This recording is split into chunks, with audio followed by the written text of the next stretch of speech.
আসসালামু আলাইকুম। ধান রোপণের ২৫ থেকে ৩০ দিন সময়টি কেন সবচেয়ে গুরুত্বপূর্ণ তা কি আপনারা জানেন? এই অল্প সময়ে সঠিক যত্নই নির্ধারণ করে দেবে আপনার ফলন কতটা বেশি হবে। আজ আপনাদের সাথে শেয়ার করব এই সময়ে ৮০% সালফার বা থিওভিট ব্যবহারের গুরুত্ব নিয়ে। মনে রাখবেন, রোপণের ৩০ দিনের মধ্যে যেসব কুশি বা চারা বের হয় মূলত সেগুলো থেকেই পুষ্ট ধানের শীষ বের হয়। আর ৩০ দিনের পর যেসব কুশি বের হয় সেগুলো খুব একটা কাজে আসে না। তাই এই ৩০ দিনের মধ্যেই আমাদের ধান গাছকে সর্বোচ্চ পুষ্টি দিতে হবে যাতে প্রচুর পরিমাণে নতুন ও সবল কুশি বের হয়। আপনি কি জানেন এই সময়ে ইউরিয়ার সাথে ৮০% সালফার বা থিওভিট মেশানো কেন জরুরি? চলেন সেই বিষয়গুলো আপনাদের সাথে ক্লিয়ার হওয়া যাক। একটি গাছকে দ্রুত গাঢ় সবুজ করে। ২.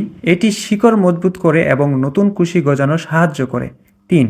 এটি একই সাথে সার এবং ছত্রাকনাশক হিসেবে কাজ করে যা গাছের গোড়া পচা রোধ করে। তবে এখানকার সব থেকে বেশি গুরুত্বপূর্ণ হলো এটি শিকড় মজবুত করে এবং নতুন কুশি গজাতে সাহায্য করে। কারণ এই সময়টা আমাদের মূল লক্ষ্য এবং টার্গেট হচ্ছে অতিরিক্ত নতুন কুশি গজানো, যেগুলো থেকে আমরা অধিক পরিমাণে পুষ্ট দানা বা ভালো মানের ধানের শীষ পাবো। তো এখানে কথা হচ্ছে সার বা সালফার প্রয়োগের সঠিক পদ্ধতি কি। প্রথমত জমিতে আগাছা দমন ও পরিষ্কার করে নিতে হবে। মনে রাখতে হবে আগাছা থাকলে আপনাদের দেওয়া সার ধান গাছের থেকে আগাছাই বেশি খেয়ে নেবে।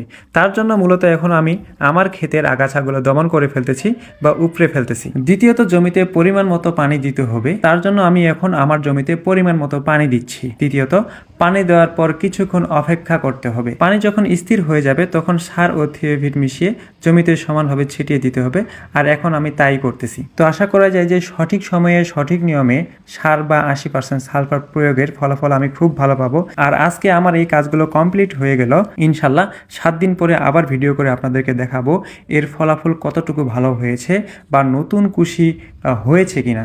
আর এই ঘাসগুলো আমি আমাদের গরু ও ছাগলের জন্য বাসায় নিয়ে যাব, কারণ ইতিপূর্বে যেহেতু কোনো প্রকার স্প্রে করা হয়নি সেহেতু এগুলো গরু ও ছাগল খেলে কোনো প্রকার সমস্যা হবে না ইনশাআল্লাহ তাআলা।